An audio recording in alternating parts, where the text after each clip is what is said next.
بسم اللہ الرحمن الرحیم۔ السلام علیکم۔ حضرت بایزید بسطامی رحمۃ اللہ تعالی علیہ کو بیت اللہ کا از حد ذوق و شوق تھا۔ آپ ہر سال اسی کوشش میں ہوتے کہ کسی طرح حج کی سعادت سے فیضیاب ہو جائیں۔ کبھی ایسا ہوتا تھا کہ حج کی مکمل تیاریاں فرماتے تھے، زیادہ راہ ساتھ لیتے تھے، کچھ منزلیں طے بھی کرتے تھے، مگر پھر کسی نہ کسی وجہ سے واپس آ جاتے تھے۔ ایک دفعہ ایسا ہوا کہ آپ رحمۃ اللہ علیہ پورے زور و شور سے حج کی تیاریاں کی اور حج پر روانہ بھی ہوئے۔ چند منزل پہنچنے کے بعد واپس آ گئے۔ آپ رحمۃ اللہ تعالیٰ علیہ کے ارادت مندوں نے دریافت کیا، یا حضرت، یہ آپ نے کیا کیا کہ حج پر روانہ بھی ہوئے، زیادہ راہ بھی مکمل تھا، کوئی رکاوٹ بھی نہیں تھی، چند منزلیں بھی آپ نے طے کر لی تھی، پھر آپ واپس لوٹ آئے؟ حضرت بایزید بسطامی رحمۃ اللہ علیہ نے فرمایا، میرے ساتھ یہ معاملہ ہوا کہ میں تیزی کے ساتھ حج کی سفر پر روانہ تھا کہ رستے میں مجھے ایک حبشی نے روک لیا۔ میں نے اس کے کہنے پر اپنی سواری کی باغیں کھینچ لیں اور اس سے پوچھا، بتاؤ میاں، تم نے مجھے کیوں روکا ہے؟ کیا تمہیں مجھ سے کوئی کام ہے یا میں نے کوئی غلط کام کیا ہے؟ اس حبشی نے مجھے زور دے کر کہا، اے بایزید، رب تعالیٰ کو بسطام میں چھوڑ کر کیوں جاتا ہے؟ اس کے اسی ایک جملے نے میرے دل و دماغ کو جھنجھوڑ کے رکھ دیا۔ میں اس سے کوئی جواب نہ دے سکا۔ اس کے زوردار جملے نے مجھے لاجواب کر دیا۔ میرے دل و دماغ میں ایک عجیب سی کشمکش شروع ہو گئی۔ میں وہاں رک کر کافی دیر تک سوچ بچار کرتا رہا۔ میری سمجھ میں کچھ نہیں آ رہا تھا۔ مجھے اسی حبشی کے جملے کا جواب نہیں سوجھ رہا تھا۔ آخرکار میرے دل و دماغ نے یہی فیصلہ کیا کہ واپس لوٹ چلوں اور بسطام میں ہی رہ کر رب تعالیٰ کی عبادت اور ریاضت کروں۔ ہاں، ایک بات میری سمجھ میں ضرور آتی ہے، وہ یہ کہ میری والدہ انتہائی ضعیف و کمزور ہے، ان کو میری خدمت کی ضرورت ہے۔ ہو سکتا ہے میری والدہ نے کوئی دعا کی ہو کہ یا رب تعالیٰ نے یہی بہتر سمجھا ہو کہ میں اپنی والدہ کی خدمت کے لیے بسطام میں ہی رہوں۔ بہرحال اللہ تعالیٰ کے ہر کام میں کوئی نہ کوئی حکمت پوشیدہ ہوتی ہے اور وہ اپنی حکمتیں خود ہی جانتا ہے۔ اس طرح ایک دفعہ آپ رحمۃ اللہ تعالیٰ علیہ نے حج بیت اللہ کا ارادہ فرمایا۔ آپ ابھی روانہ نہیں ہوئے تھے بلکہ زیادہ راہ جمع کر رہے تھے۔ حج پر روانہ ہونے میں کچھ دن باقی تھے کہ آپ کے پاس ایک شخص آیا۔ آپ رحمۃ اللہ تعالیٰ علیہ سے پوچھا، یا حضرت، کہاں کا ارادہ ہے؟ حضرت بایزید بسطامی رحمۃ اللہ تعالیٰ علیہ نے بتایا کہ میں چند ہی دنوں میں حج پر جانے والا ہوں اور اس کی تیاریوں میں مصروف ہوں۔ اس نے کہا، پھر تو آپ رحمۃ اللہ تعالیٰ علیہ نے کچھ رقم بھی مختص کی ہوگی؟ آپ نے فرمایا، بالکل، میں نے حج کے لیے کچھ رقم بھی علیحدہ سے رکھ لی ہے۔ اس نے پوچھا، حضرت، آپ نے حج کے لیے کتنی رقم مخصوص کی ہے؟ آپ رحمۃ اللہ تعالیٰ نے فرمایا، میں نے حج کے لیے 200 دینار رکھے ہیں۔ اس شخص نے کہا، حضرت، یقین کیجیے میں انتہائی غریب آدمی ہوں، عیال دار ہوں، ذریعہ آمدنی قلیل ہے، جس سے گھر کا خرچہ بمشکل چلتا ہے، بلکہ بیشتر اوقات تو چلتا ہی نہیں ہے اور بعض اوقات تو فاقے کرنے پڑتے ہیں۔ کم آمدنی کی وجہ سے مقروض بھی ہو گیا ہوں۔ میں آپ رحمۃ اللہ تعالیٰ علیہ کے سوا میری نظر میں کوئی شخص ایسا نہیں کہ جس سے میں اپنی بقا بیان کروں۔ حضرت بایزید بسطامی رحمۃ اللہ علیہ نے فرمایا، میں آپ کے لیے کیا کر سکتا ہوں؟ تم جو طلب کرو میں حاضر کروں۔ اس شخص نے کہا، وہ 200 دینار جو آپ رحمۃ اللہ تعالیٰ علیہ نے حج بیت اللہ کے لیے مخصوص کر کے رکھے ہیں وہ مجھے دے دیں، میرا بھلا ہو جائے گا۔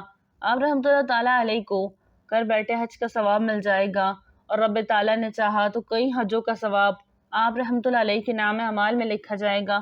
حضرت بایزید بسطامی رحمۃ اللہ علیہ نے اسی لمحے وہ 200 دینار منگوائے اور اس شخص کے حوالے کر دیے اور کہا کہ کوئی بات نہیں، میں اگلے سال حج پر چلا جاؤں گا۔ وہ شخص آپ رحمۃ اللہ علیہ کو ڈھیروں دعائیں دیتا ہوا چلا گیا۔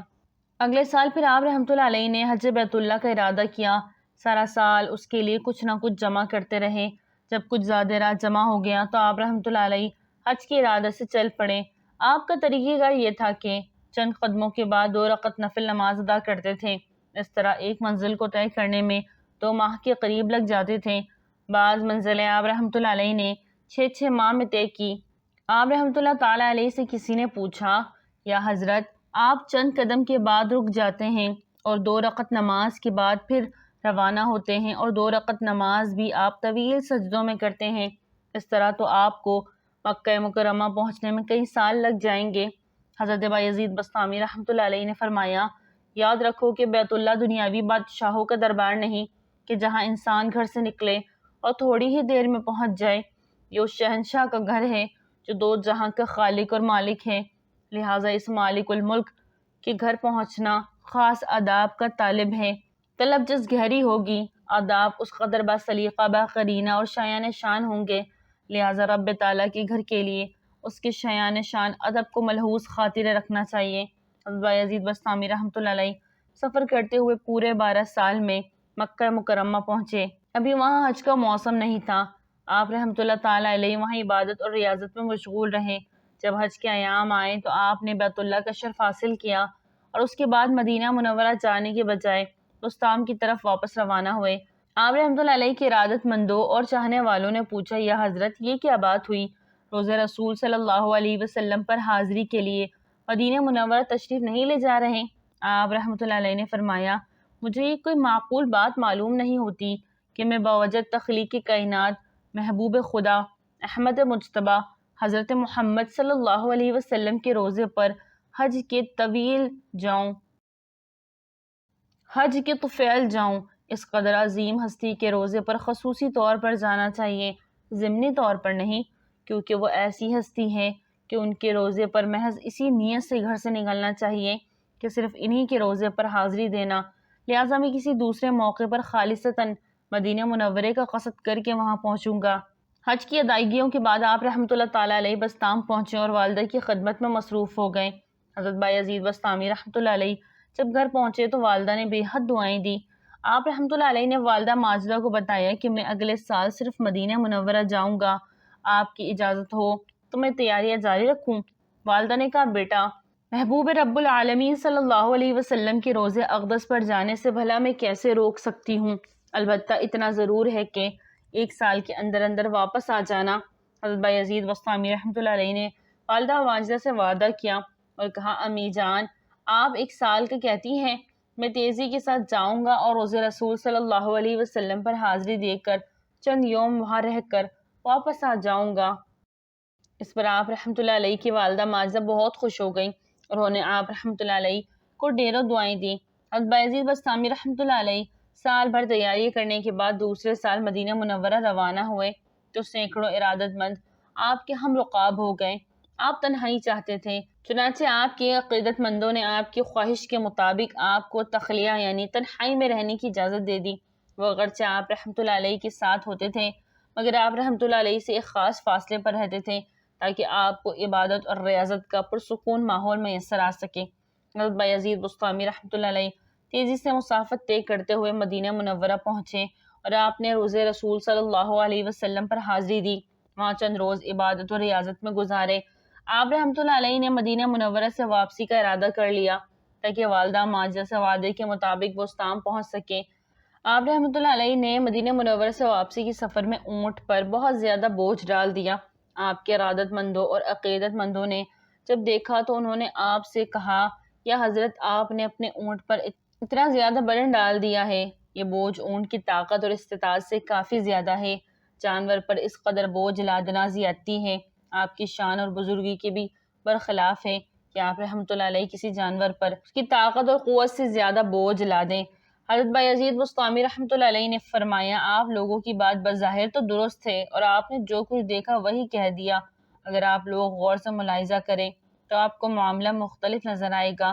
لوگوں نے پوچھا، یا حضرت، ہم کیا دیکھیں اور کیا ملاحظہ کریں؟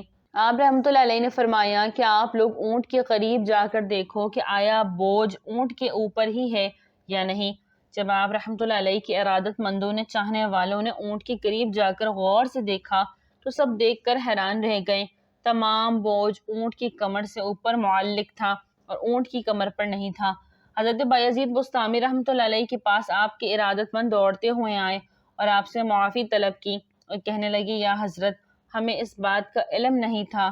بوجھ دراصل اونٹ نے اٹھایا ہوا ہی نہیں تھا، حالانکہ ظاہری طور پر بظاہر ایسے معلوم ہوتا ہے کہ تمام بوجھ اونٹ کی کمر پر ہے، جبکہ اونٹ کی کمر سے بوجھ تو الگ اور معلق ہے۔ اس پر آپ رحمۃ اللہ علیہ نے فرمایا، اگر میں اپنا حال پوشیدہ رکھتا ہوں تو دوسروں کو خبر نہیں ہوتی اور وہ اعتراض کرتے ہیں، اور اگر ظاہر کر دیتا ہوں تو حیرت زدہ رہ جاتے ہیں۔ یہی وجہ تھی کہ میں نے تمہیں کہا تھا کہ مجھے تنہائی اور خلوت میں رہنے دو اور میرے ساتھ مت چلو۔ اب ان حالات میں تم خود ہی بتاؤ کہ میں تمہارے ساتھ کیسے رہ سکتا ہوں۔ حضرت بایزید بسطامی رحمۃ اللہ علیہ کو والدہ ماجدہ سے کیا گیا وعدہ یاد تھا۔ انہوں نے تیزی سے واپسی کا سفر طے کیا اور تھوڑے سے عرصے میں واپس بسطام پہنچ گئے۔ جب اہل شہر کو آپ رحمۃ اللہ علیہ کی آمد کی اطلاع ملی تو وہ کافی فاصلے پر آپ کے استقبال کے لیے پہنچ گئے، مگر آپ نے ان کو استقبال کرنے سے روک دیا۔ حضرت بایزید بسطامی رحمۃ اللہ علیہ جب اپنے مقام کے دروازے پر پہنچے، دروازہ کھٹکھٹانے ہی والے تھے کہ آپ رحمۃ اللہ علیہ کو اپنی والدہ ماجدہ کی کچھ بات کرنے کی آواز آئی۔ آپ اسی لمحے رک گئے اور دروازے سے کان لگا کر کھڑے ہو گئے۔ آپ نے سنا کہ آپ کی والدہ ماجدہ وضو کرتے ہوئے رب تعالیٰ سے دعا کرتے ہوئے کہہ رہی تھی، یا اللہ تو بڑا غفور الرحیم ہے، تیرا کرم پورے عالم پر محیط ہے، میں تجھ سے تیری رحمت کا واسطہ دے کر دعا کرتی ہوں کہ میرے مسافر کو راحت سے رکھنا اور اس کو اس کی اطاعت اور عبادت کا اچھا بدلہ دینا۔ حضرت بایزید بسطامی رحمۃ اللہ علیہ نے جب والدہ ماجدہ کی دعا سنی تو آپ اپنے گھر کے دروازے کے باہر کھڑے روتے رہے۔ پھر آپ رحمۃ اللہ علیہ نے تھوڑی دیر بعد، جبکہ آپ رحمۃ اللہ علیہ کی والدہ ماجدہ وضو سے فارغ ہو چکی تھی، دروازے پر دستک دی۔ آپ کی والدہ ماجدہ نے دستک سنی تو پوچھا، کون ہے؟ آپ رحمۃ اللہ علیہ نے عرض کیا کہ آپ کا مسافر واپس آ گیا ہے۔ والدہ ماجدہ نے دروازہ کھول دیا اور اپنے بیٹے کو دیکھ کر بہت خوش ہوئیں اور آپ کو ڈھیر ساری دعائیں دی۔ دعا ہے کہ اللہ رب العزت ہمیں بھی اپنے والدین کی فرما برداری اور اطاعت کرنے کی توفیق عطا فرمائے، آمین ثم آمین۔ اگر ویڈیو اچھی لگے تو لائک کریں، چینل کو سبسکرائب کریں اور دعا میں یاد رکھیں۔ السلام علیکم۔